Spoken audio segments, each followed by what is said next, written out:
Bonjour à tous et bienvenue dans Mariage engagé, le podcast des futurs mariés éco-responsables. Je m'appelle Aude, je suis wedding planner et avec ce podcast, j'ai à cœur de vous partager mes conseils pour vous aider vous aussi à organiser votre mariage éco-responsable. J'ai imaginé ce podcast comme un moment privilégié qui vous est entièrement réservé. Un petit temps que vous prenez pour vous, toutes les 2 semaines, pour vous ressourcer tout en faisant le plein d'astuces et d'énergie pour qu'après chaque épisode, vous puissiez vous rapprocher un peu plus du mariage de vos rêves. Alors, installez-vous confortablement, prenez un thé ou un café, prenez de quoi vous mettre à l'aise et c'est parti pour l'épisode du jour. Hello tout le monde, j'espère que vous allez bien et bienvenue dans le 6e épisode de ce podcast. Alors j'espère de tout mon cœur que vous passez un excellent été, d'excellentes vacances si vous avez de la chance d'en avoir, ou si ce n'est pas encore le cas, que vous en aurez bientôt parce que c'est bien de travailler mais c'est aussi bien de savoir se reposer quelquefois.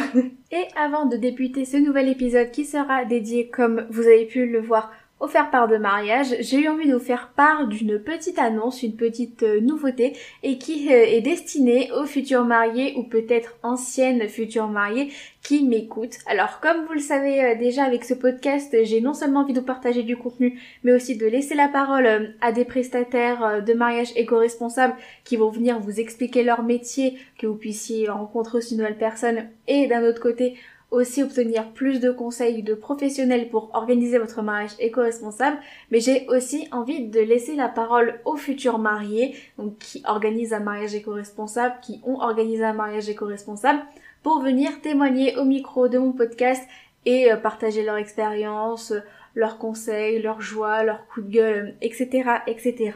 Donc j'ai déjà quelques interviews avec des prestataires qui sont en train d'être filmés, organisés, montés, etc., etc. Donc je pourrais vous proposer les premières interviews d'ici très peu de temps. Et pour garder mon engagement concernant l'autre partie, c'est pour ça que j'ai besoin de vous. Donc si vous êtes une future mariée ou une ancienne mariée, que vous souhaitez organiser un mariage éco-responsable, que vous êtes en train de l'organiser, ou alors que vous avez organisé un mariage éco-responsable et que vous avez envie de venir témoigner sur votre expérience, vos préparatifs,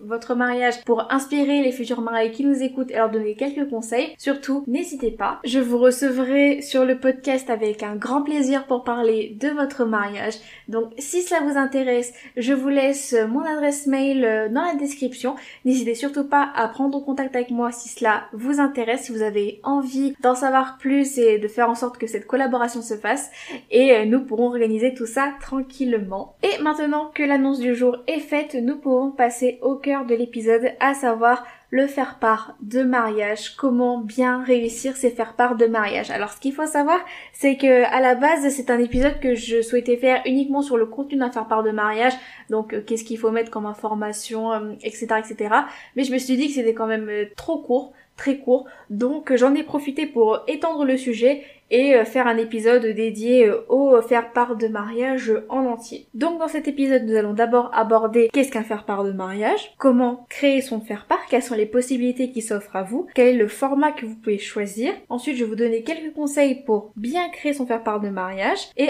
ensuite, on va passer sur la partie que je souhaitais uniquement faire au départ, donc que mettre comme information dessus. Et enfin, on va terminer l'épisode avec quelques conseils pour vous assurer que tout le monde répond à votre faire-part et éviter d'avoir à faire la course pour récupérer les réponses des retardataires qui pourraient y avoir. Et donc commençons sans plus attendre avec la première partie de cet épisode, à savoir qu'est-ce qu'un faire-part de mariage. Donc alors je ne suis pas stupide, je sais très bien que vous connaissez sans doute la définition d'un faire-part de mariage, vous connaissez très bien son utilité, mais ce ne serait pas un épisode complet si je ne rappelais tout de même pas quels sont ses enjeux principaux. Donc, un faire-part de mariage est un document que vous allez envoyer à vos invités pour leur annoncer qu'ils sont officiellement conviés aux festivités. Alors, ça peut être sur la cérémonie, soit le vin d'honneur, soit le repas, le brunch ou tout le mariage. Voilà, c'est en fonction de vous, vous choisissez qui vous voulez inviter à quel moment, et le faire-part va signifier aux personnes auxquelles vous allez l'envoyer qu'elles sont invitées à une certaine date précise, à un lieu précis pour un mariage,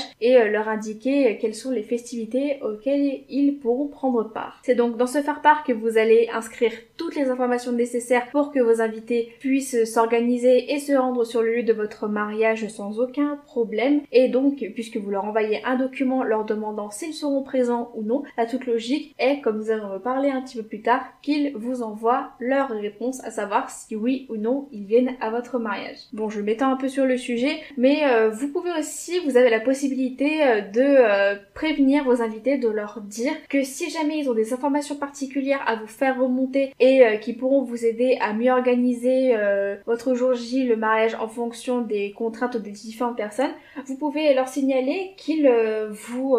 avertissent s'ils ont des allergies particulières, est-ce qu'ils vont prendre un logement dans votre lieu de réception, alors est-ce qu'ils souhaitent un logement en dehors, bref, toutes les informations qui vous, d'un autre côté, vous seront utiles pour finaliser les derniers détails et prévoir le menu, les hébergements, les cadeaux, etc., etc. Dernier point avant d'aborder la suite, quand est-ce qu'il faut envoyer ces faire-part de mariage? Parce que c'est un peu comme toutes les tâches d'organisation d'un mariage, c'est vrai qu'on ne sait pas forcément à quelle date les envoyer parce qu'un tel nous dit à une telle date, un tel nous dit à une autre date, donc c'est vrai qu'on peut être facilement perdu, mais moi je vais apporter ma petite pierre à l'édifice, enfin petite entre guillemets, puisque pour le faire-part de mariage, mon avis va aller plutôt dans le sens général, c'est que je vous conseille d'envoyer vos faire-part 6 mois avant la date du mariage. Voilà, c'est ni trop tôt ni trop tard, c'est le délai parfait, on va dire entre guillemets pour moi, pour permettre à vos invités de les avertir et qu'ils puissent avoir suffisamment le temps de s'organiser. Mais si vous avez peur que ce soit un petit peu trop juste et que vous avez peur qu'on vous dise ah mais non à cette date-là j'ai prévu quelque chose, je ne serai pas là et qu'au final vous avez peur de vous retrouver avec moins de personnes qu'espéré, vous avez la possibilité d'envoyer un save the date, donc dès que vous avez la date de votre mariage, c'est-à-dire que bon, ce n'est pas un faire-part officiel, mais vous prévenez vos invités, vous leur dites attention, on va se marier à telle ou telle date,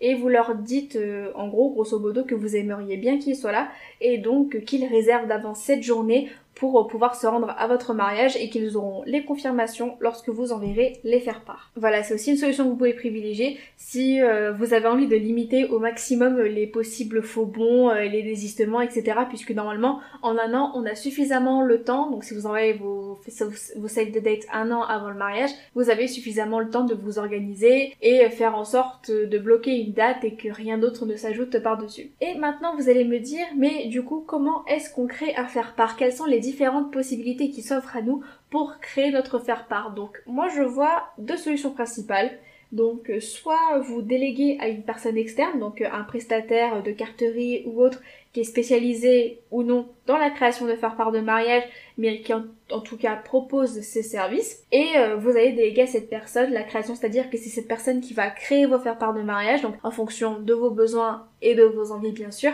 et vous allez valider avec la personne tout au long du projet que la maquette, que le design, la forme, le matériel, etc., que tout vous convienne pour que vous vous retrouviez avec le mariage que vous souhaitez, qui soit en accord avec votre personnalité, votre thème, votre mariage, etc., et que tout ce que vous ayez à faire, c'est l'envoyer. Mais vous avez aussi la possibilité de le faire vous-même, donc avec d'autres personnes ou tout simplement toute seule. Donc je sais que c'est aussi une solution que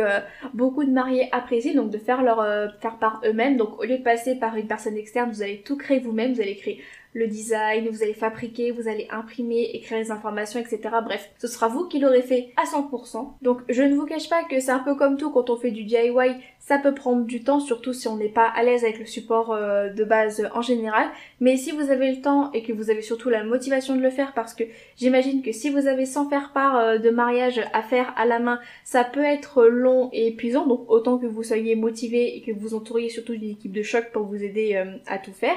Eh bien, je peux vous conseiller aussi de faire comme ça, il n'y a rien qui vous l'interdit si c'est vraiment ce que vous avez envie de faire. Concernant le format du faire-part de mariage maintenant, donc j'imagine que vous connaissez tous le format classique, donc le faire-part papier que vous recevez dans votre boîte directement et que vous allez lire sur la table du petit déjeuner avec votre croissant et votre café et prendre connaissance de toutes les informations nécessaires pour vous rendre à ce mariage. Mais il existe aussi deux autres formats, en tout cas pour moi il est possible d'en exister beaucoup plus, mais pour moi c'est les trois formats, on va dire que je connais le plus, de formats qui sont plus nouveaux, plus récents que le faire-part papier, donc notamment grâce à la technologie qu'on a à disposition aujourd'hui. Donc vous avez tout d'abord le faire-part vidéo, c'est-à-dire qu'il y a des sites, des entreprises qui se sont lancées et qui sont spécialisées dans le faire-part vidéo, c'est-à-dire que vous allez créer une vidéo pour annoncer votre mariage avec des photos de vous, une musique, des transitions, etc., etc. Et pour annoncer votre mariage, et un peu comme le faire-part papier, donner toutes les informations nécessaires, mais sous forme de vidéo. Donc ça peut être un peu plus ludique, un peu plus original aussi, si vous souhaitez marquer le coup et marquer les esprits. Il n'y a rien de tel que de faire les choses de manière non conventionnelle, donc c'est aussi une solution que vous pouvez privilégier. Ou alors un autre format que je vais aborder dans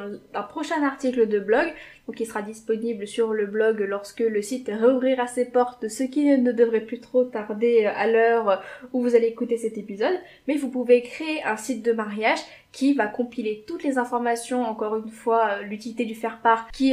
dont vos invités auront besoin pour bien prévoir la journée de votre mariage et pouvoir se déplacer, dormir, etc. Qu'il n'ait pas à se préoccuper de toutes ces choses. Et vous pouvez leur mettre à disposition un formulaire qu'ils devront remplir et répondre pour vous permettre de récupérer les réponses et voir qui va venir, qui va pas venir, et récupérer les informations type allergie, hébergement, pour vous permettre vous d'organiser et communiquer les informations aux prestataires nécessaires. Et donc une fois que vous avez choisi tout ça, que vous avez choisi la manière dont vous allez créer votre faire-part et surtout le format, eh bien il faut s'attaquer à la création, et ça tombe bien puisque j'ai quelques conseils pour vous aider à bien réussir, à bien créer votre faire-part de mariage pour qu'il corresponde à ce que vous souhaitez et qu'il puisse marquer aussi les invités pour qu'ils répondent. Ça serait pas refusé. Tout d'abord, conseil important, surtout si vous partez de zéro, que vous n'avez aucune idée, je vous conseille de vous inspirer. Donc on en avait déjà abordé dans un précédent épisode dont je vous mettrai le lien en description, mais vous pouvez regarder, vous pouvez aller sur des sites comme Pinterest, sur Google, des banques d'images, des blogs, des forums de mariage, etc. Vraiment puiser l'inspiration autour de vous et poser vos idées un peu sur papier, donc savoir qu'est-ce que vous souhaiteriez, qu'est-ce qu'au contraire vous ne souhaiteriez pas, et voilà, poser on va dire les fondations de ce qui sera plus tard votre faire-part de mariage, et tout ça jusqu'à avoir le faire-part que vous souhaitez. Évidemment, choisir la méthode de création et le format aussi, donc est-ce que vous allez passer par un prestataire professionnel, est-ce que vous allez le faire vous-même, est-ce que vous allez faire un faire-part papier, je vais y arriver, ou alors être un peu plus original avec un faire-part vidéo, ou alors un site de mariage avec un formulaire. Voilà, vraiment posez-vous, choisissez bien le format et la manière dont vous allez le faire et passez à la suite du processus qui sera donc d'établir le cahier des charges de votre faire-part. Donc on en a déjà parlé, on parle énormément du cahier des charges, que ce soit sur le blog, sur Instagram ou même dans ce podcast, mais voilà, c'est très important d'avoir ce document où vous allez vraiment réunir tout ce que vous souhaitez ou non pour non seulement que ça vous serve pour vous à éliminer d'office tout ce qui ne rentre pas dans vos critères et vous aiguiller un peu dans le processus de création, mais aussi si jamais vous déléguez la création à quelqu'un d'extérieur, un prestataire, etc., s'il a toutes vos exigences, tout ce que vous souhaitez ou non, ça sera plus utile pour lui aussi, pour qu'il puisse être sûr de créer quelque chose qui corresponde à ce que vous souhaitez et ne pas que vous soyez déçus. Et donc comme critère, vous pouvez un petit peu mettre de tout, donc c'est-à-dire est-ce que vous souhaitez que votre faire-part soit en papier, dans une autre matière, les finitions, est-ce que vous voulez du papier glacé, du papier brillant, du papier mat. Bon là je parle un peu des termes techniques, mais je suis sûre que vous pourrez trouver des listes plus complètes sur internet. L'impression, est-ce que vous souhaitez des encres végétales, du papier recyclé, est-ce que vous voulez que l'imprimeur ait un label, etc., ce genre de choses. Et vous pouvez également inclure une planche d'inspiration, voire même un dossier avec des photos de faire-part que vous aurez trouvé sur internet ou dans des magazines et qui vous inspire pour encore une fois guider le processus créatif et être sûr de ressortir avec un résultat qui vous plaît et qui vous convient et qui convient à 100% pour votre mariage. Et donc prochaine étape, une fois que vous avez tout ça, donc en fonction si vous le faites vous-même ou alors si vous allez le faire par des prestataires, il va soit rechercher le prestataire nécessaire pour la création du faire-part et l'impression, ou alors rassembler le matériel nécessaire pour que vous puissiez le créer vous-même. Donc dans le dernier cas, si vous souhaitez le faire vous-même, tout ce que je vous conseille, le plus simple, donc c'est un peu comme si vous allez au supermarché, vous allez faire votre liste de courses, mais au lieu d'avoir une liste de courses alimentaire, vous allez avoir une liste de courses avec tout le matériel dont vous aurez besoin pour créer votre faire-part, et puis ensuite vous allez aller vous le procurer tout simplement, donc soit vous l'achetez, soit vous l'avez déjà chez vous, alors on peut vous le louer, vous le prêter, etc., etc. Et donc concernant les prestataires, si jamais vous êtes un peu perdu, que vous ne savez pas exactement quelles sont les bonnes techniques, les bons conseils pour bien chercher un prestataire, je peux vous conseiller deux choses. Donc déjà d'aller lire l'article que je vous ai préparé, que j'avais publié quelque temps sur la recherche de prestataires de mariage, Et si vous souhaitez encore plus d'informations, je vous recommande mon e-book, donc Mariage engagé, choisissez des prestataires éco-responsables qui partagent vos valeurs, où il y a un chapitre entier, entre autres choses évidemment, dédié à la recherche de prestataires qui pourront vous créer toute votre papeterie de mariage et qui vous aidera à choisir des prestataires éco-responsables en fonction de vos envies. Allez, dernier point auto-promo et après on arrête, mais je vous avais aussi écrit un autre article qui concerne cette fois-ci la papeterie de mariage éco-responsable, donc qui pareil vous donne des idées, des conseils pour bien choisir votre papeterie de mariage éco-responsable, donc un article sur le blog dont je vous mets encore une fois la description dans la bio, donc si vous souhaitez aller le lire pour justement avoir des conseils et mieux diriger, mieux savoir ce que vous souhaitez, eh bien vous pouvez aller le lire tout simplement. Et donc maintenant que vous avez tout ça, que vous avez le cahier des charges, le design que vous souhaitez, les photos, les prestataires et ou le matériel, eh bien il va falloir passer à la création. Donc en fonction de tout ce que vous souhaitez, vous allez créer votre faire-part vous-même ou alors votre prestataire va le créer. Et ensuite la suite du processus est assez simple. Donc si vous faites créer votre faire-part par un professionnel, eh bien une fois qu'il aura fini une première maquette, eh bien il va vous la faire valider. Vous allez lui renvoyer les modifications que vous souhaitez qu'il apporte et ça va continuer un peu en ping-pong, donc il va vous renvoyer la maquette modifiée. Vous allez peut-être lui refaire des remarques, dire ce que vous aimez, ce que vous n'aimez pas, jusqu'à ce que vous validiez le faire-part complet. Et une fois que le faire-part sera validé avec les informations, le design, bref, qui correspond 100% à ce que vous souhaitez, eh bien il va falloir passer à l'impression et ensuite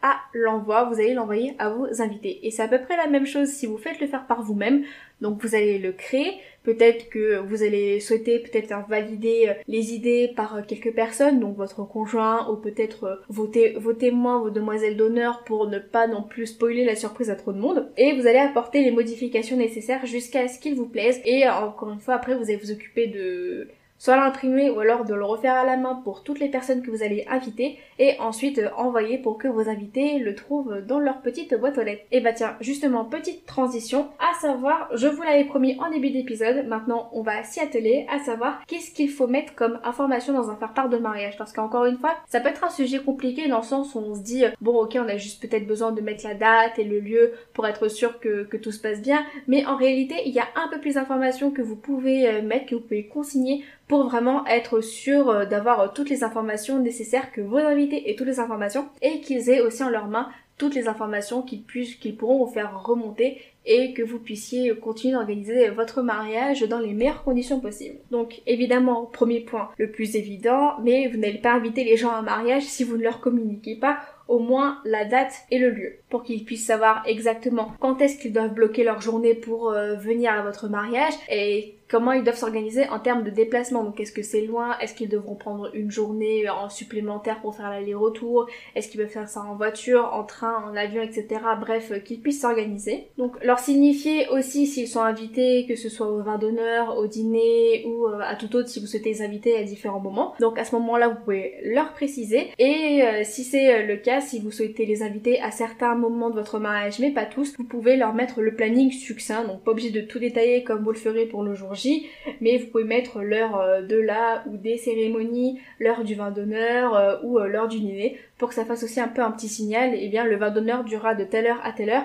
et après à cette heure, eh bien vous n'êtes plus invité, donc vous pourrez rentrer chez vous. Donc formulez un peu plus gentiment pour éviter de froisser des personnes, quand même ce serait bête, mais pour que ce soit le plus clair possible dans l'esprit de vos invités, et éviter d'avoir à gérer des malentendus ou des quiproquos le jour J parce qu'un tel pensait être invité alors qu'au final il ne l'est pas. Je ne pense pas que vous ayez envie de vivre ce grand moment de solitude. Vous pouvez y faire, alors c'est même pas vous pouvez, je pense qu'à partir du moment où vous choisissez un thème, eh bien vous pouvez le signifier, donc vous pouvez indiquer sur votre faire-part le thème de votre mariage, et plus important, si vous allez imposer un certain dress code à vos invités. Donc est-ce que vous allez imposer une couleur, un style, ou alors est-ce qu'au contraire, est-ce que vous allez leur dire, bah par exemple, je veux être la seule personne à porter du blanc, donc ne pas porter de blanc, ne pas porter de rouge, ne pas porter de rose, ou je ne sais pas, un truc du style, pour quand même être sûr que vos invités jouent le jeu un minimum, même si évidemment après, on n'est pas à l'abri d'une bonne ou une mauvaise surprise le jour de votre mariage. Concernant la réponse en tant que telle, il y a plusieurs éléments qu'il faut auxquels vous fassiez attention. Donc vous pouvez leur joindre un coupon de réponse qu'ils vous retourneront. Donc n'hésitez pas à indiquer la méthode par laquelle vous souhaitez avoir les réponses. Est-ce que vous souhaitez un mail, un texto, un appel? Est-ce que vous voulez qu'il vous renvoie le coupon réponse? Et si vous voulez qu'il vous renvoie, que ce soit par mail ou par voie physique, eh bien indiquez-leur votre adresse mail ou l'adresse de votre domicile pour qu'ils sachent exactement où le renvoyer. Et aussi quand, parce que je suppose que vous n'aurez pas envie d'attendre trop longtemps pour avoir toutes les réponses, donc pour fixer le menu, les quantités, le plan de table, etc. Donc je vous encourage vraiment à mettre une date limite de réponse, donc grand maximum 3 mois avant le mariage pour pouvoir être sûr d'être dans les temps avec votre traiteur et pour bien réfléchir au plan de table. Et aussi pour vous épargner un stress supplémentaire, parce que si vous souhaitez commander les quantités juste auprès de votre traiteur pour les personnes qui ont confirmé qu'elles seraient là, si vous avez 2 personnes qui n'ont pas encore confirmé qu'elles viendraient mais que vous ne pouvez pas vous permettre d'attendre plus longtemps et imaginons elles se ramènent comme des fleurs le jour J alors qu'elles n'ont rien signifié à personne, eh bien si vous n'avez pas prévu le nécessaire, ça peut être un peu stressant et encore une fois ça peut être aussi la source d'un grand moment de solitude dont je pense vous aimeriez bien vous épargner. Et là on va passer aux autres éléments, donc que vos invités peuvent vous retourner, qu'ils peuvent vous confirmer, que vous pouvez vous-même leur communiquer pour toujours dans cette optique de vous faciliter l'organisation de votre côté. Donc n'hésitez pas à inclure dans le faire-part si vous souhaitez qu'ils viennent accompagner. Donc déjà, est-ce que vous invitez la personne seule? Est-ce que vous invitez la personne avec sa famille? Est-ce qu'ils ont le droit de venir inviter d'amis, de collègues, etc. Combien de personnes est-ce qu'ils ont le droit de venir? Est-ce que les enfants sont acceptés, etc., etc. Et encouragez-les à inclure les réponses à ces questions dans le coupon de réponse qu'ils vont vous transmettre, parce que là encore une fois c'est pareil, s'ils vous disent qu'ils ne viennent pas accompagner alors qu'au final ils auront 2 personnes, bah c'est sûr que si vous ne le saviez pas et que du coup vous n'avez pas prévu le nécessaire parce que vous étiez pas au courant, ça peut être source de problèmes. Et pour revenir à ce qu'on disait un peu plus tôt dans l'épisode, vous n'hésitez pas à leur demander s'ils ont des allergies particulières, donc que ce soit pour le menu ou même pour toute autre chose, pour vous aider à concevoir le meilleur menu possible et les meilleures choses pour que ça convienne à un maximum de personnes possible, même si évidemment ce sera impossible de contenter tout le monde. Faites au plus simple et voyez s'ils ont des allergies, des contraintes, des intolérances particulières pour vous permettre d'organiser au mieux. Et si votre lieu de réception met à disposition des hébergements pour vos invités, n'hésitez pas à leur dire dans le faire-part, eh bien notre lieu de réception met à disposition par exemple 50 hébergements de 2 personnes chacun. Donc si vous souhaitez être logé sur place, eh bien n'hésitez pas à nous le dire et on s'occupera après des réservations. Et si ils ne souhaitent pas être logés sur le lieu de réception alors qu'il n'y a plus de place, mais qu'ils souhaitent tout de même être hébergés pas loin, mais n'hésitez pas à leur fournir une liste d'hôtels, de chambres d'hôtes, etc. auprès desquels ils pourront réserver une nuit pour passer pour votre mariage. Plus optionnel cette fois, mais ça peut être aussi une idée, vous pouvez inclure dans le faire-part les coordonnées de personnes importantes à contacter, donc que ce soit vous, votre wedding planner si vous en avez une, votre conjoint ou vos témoins, si jamais vos invités souhaitent avoir plus d'informations précises concernant votre mariage, et aussi si jamais ils souhaitent vous faire une surprise, ils pourront contacter les personnes nécessaires qui s'occuperont de mettre tout ça en place. De la même manière, vous pouvez inclure aussi des photos de vous, donc on n'en a pas parlé, mais vous pouvez le faire peut-être pour humaniser un peu plus le faire-part, que ce soit peut-être plus qu'un morceau de papier, donc que ce soit vous deux lors d'une séance d'engagement que vous avez fait avec votre photographe, ou peut-être une tenue dans le thème pour donner un exemple de tenue à vos invités. Ça servira à un peu plus humaniser le faire-part et vous faire dire à vos invités, bah c'est leur mariage, c'est tel et tel qui se marie, ils vont être heureux et bah nous on va assister à ça, un peu les mettre dans l'ambiance si vous souhaitez. N'hésitez pas aussi à inclure, si vous le pouvez, des plans pour aider vos invités à se rendre sur le lieu de la réception, donc peut-être des indications, une carte de l'autoroute, ou alors s'ils viennent par transport, leur dire bah le train il faut que vous le preniez jusqu'à tel endroit, puis ensuite vous avez un bus qui va jusqu'à temps. Si vous souhaitez organiser du covoiturage, vous pouvez le préciser, bah n'hésitez pas à nous dire si vous souhaitez qu'on fasse du covoiturage pour qu'on puisse mettre ça en place aussi. Et enfin, dernier élément, promis, c'était long, mais cette liste est finie parce qu'il y a quand même beaucoup de choses qu'on peut mettre dans le faire-part. Et bien, si vous souhaitez maximiser les réponses de vos invités, si vous avez le budget, si vous avez l'envie, vous pouvez rajouter dans l'enveloppe du faire-part une enveloppe pré-timbrée pour encore plus leur marcher le travail et leur dire bah écoutez, on a l'enveloppe pré-timbrée avec notre adresse, tout ce que vous avez à faire c'est renvoyer le coupon de réponse avec les informations nécessaires et tout simplement le mettre dans la poste, le mettre dans la boîte aux lettres et nous le renvoyer. Et encore une fois, c'est possible que ce soit une liste assez exhaustive, donc si vous voyez d'autres éléments que vous souhaitez rajouter dans le faire-part et qui ne sont pas dans cette liste, surtout n'hésitez pas à les rajoutez vraiment tout ce qui à vos yeux sera utile pour vos invités. Et maintenant on va passer à la dernière partie de cet épisode, à savoir comment faire pour s'assurer que tout le monde réponde à votre faire-part. Car on ne va pas se le cacher, je ne vais pas vous mentir, il n'est pas rare que vous n'ayez pas à relancer les invités, les retardataires qui n'auront pas répondu dans les temps pour obtenir une réponse qui, soyons honnêtes, est assez facile à faire. Donc si votre coupon de réponse est assez simple, ils ont à cocher 2 cases, écrire 2 lignes, s'ils viennent accompagnés, s'ils ont des allergies ou pas, ils mettent dans l'enveloppe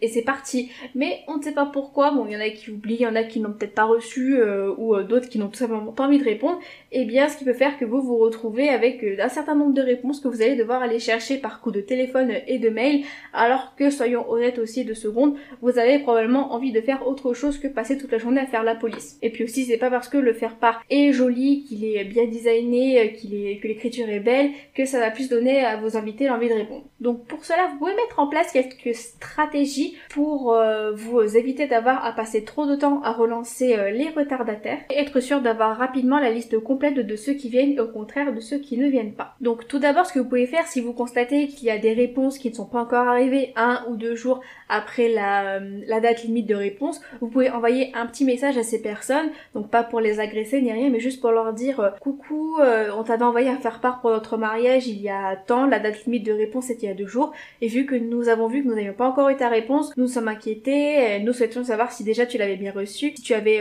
eu le temps d'y répondre, de le lire, et si tu venais, eh bien est-ce que tu pourrais nous renvoyer le coupon de réponse assez rapidement pour qu'on puisse nous organiser. Donc voilà, un petit message simple pour venir aux nouvelles, parce que peut-être que c'est possible qu'il n'ait jamais reçu le faire-part, c'est possible aussi une étourderie de la poste est vite arrivée, et donc n'hésitez pas à procéder pour ça, pour vraiment montrer que vous êtes dans une bonne intention et que vous avez vraiment envie que cette personne soit là à votre mariage. Ensuite, vous pouvez faire plus radical et inscrire clairement sur le faire-part que si jamais vous n'avez pas reçu la réponse dans les temps, eh bien vous pourrez le considérer comme un refus et que donc si vous n'avez pas de réponse, eh bien ça veut dire que la personne ne vient pas à votre mariage. Très radical comme technique, je ne vous le cache pas, mais ça peut vous éviter d'avoir à passer des heures et des heures à vraiment contrôler que tout le monde a bien reçu, que tout le monde va vous envoyer la réponse, parce que très clairement, si la personne au bout de 2, 3, 4 relances ne vous a toujours pas envoyé la réponse, c'est que tout simplement elle n'a pas envie de vous envoyer la réponse, et que donc je pense à ce moment-là vous pouvez la considérer comme quoi elle ne viendra pas à votre mariage. De toute manière, je ne vous conseille pas de relancer plus de 2 fois,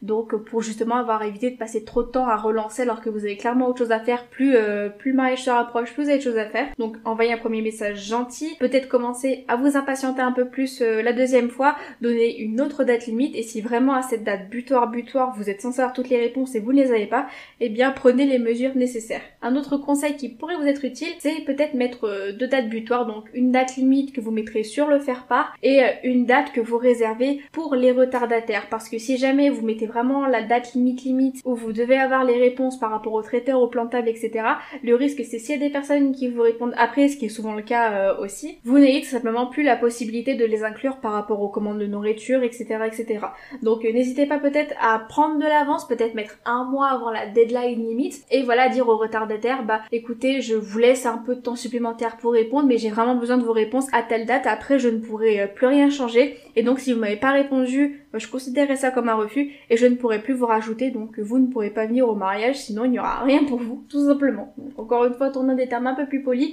mais je pense que vous avez ces idées. Un autre point que je tenais à faire, parce que bon, c'est vrai que vous allez peut-être avoir des personnes qui vont vous dire, que ce soit pas à l'oral, ou alors par écrit, leur dire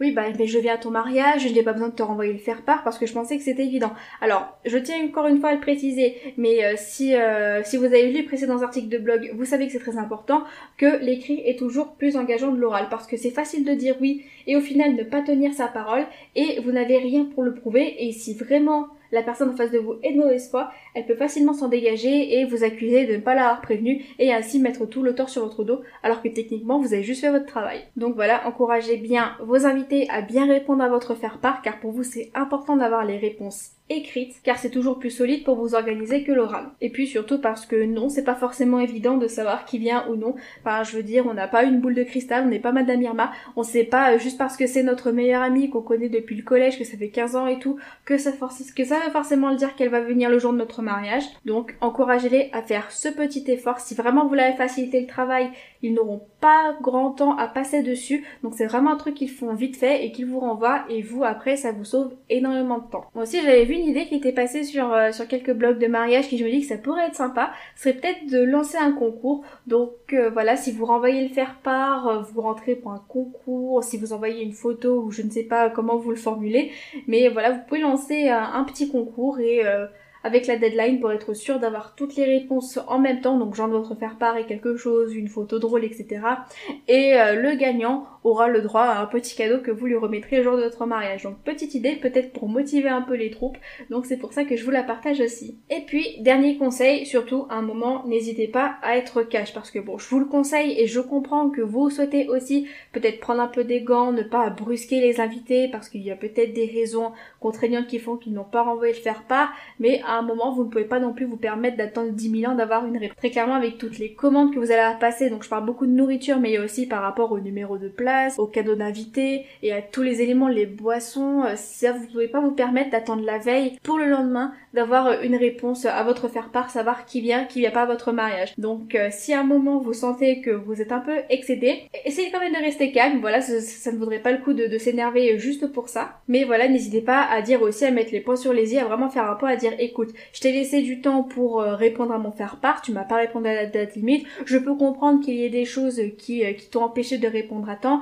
mais là j'ai vraiment besoin de ta réponse, donc s'il te plaît, est-ce que tu peux m'envoyer ta réponse avant telle date? Sinon, moi je considère que tu ne viens pas au mariage. Comme ça, peut-être que ça va motiver les gens à vous inviter à répondre et que ce sera un stress en moins pour vous. Et donc voilà, bon décidément j'aurais dit beaucoup de fois voilà dans cet épisode. J'ai fait le tour de tous les conseils que je tenais à vous donner pour être sûr de bien réussir vos faire-part de mariage et être sûr que tout le monde vous réponde dans les temps. Donc il y a eu énormément de contenu, énormément de conseils, donc si vous avez peur de ne pas tous les retenir, je vous les mettrai tous dans les notes qui se trouvent dans la description, donc n'hésitez pas à vous y référer si vous souhaitez revoir les conseils dans leur globalité. Et encore une fois, si vous avez des questions, si vous avez des doutes, si vous souhaitez des renseignements, plus de précision, surtout n'hésitez pas à m'envoyer un mail ou un message sur Instagram, ce sera avec plaisir que je vous répondrai. Et si jamais la réponse à cette question mérite d'être partagée, eh bien je la partagerai anonymement bien sûr, pour en faire profiter le maximum de personnes possible. Je vais donc clôturer ce long épisode ici, donc je vous souhaite encore une fois de passer un très bon été, de très belles vacances, et même si vous travaillez, je vous souhaite tout de même de passer un très bon fin de mois de juillet et un bon début de mois d'août, puisque le prochain épisode n'arrivera qu'en août. N'hésitez surtout pas à en profiter, et on se retrouve dans 2 semaines pour le prochain épisode de podcast. Cet épisode est désormais terminé. Merci à vous de l'avoir écouté jusqu'au bout. J'espère qu'il vous a plu et qu'il va vous aider pour l'organisation de votre mariage. Vous retrouverez toutes les notes sur mon site audegrosbois.com/podcast si vous souhaitez revoir les grandes lignes de cet épisode. Et si vous souhaitez me soutenir et soutenir le podcast, n'hésitez pas à me laisser 5 étoiles sur Apple Podcast et à me laisser un petit commentaire si votre plateforme le permet. Je serai ravie d'avoir vos retours et cela m'aidera grandement à m'améliorer et à vous fournir des astuces toujours plus concrètes pour vous aider à organiser votre mariage éco-responsable. Je vous souhaite très fort de passer une excellente journée et je vous dis à très bientôt pour un prochain épisode de Mariage engagé, le podcast des futurs mariés éco-responsables. À très vite!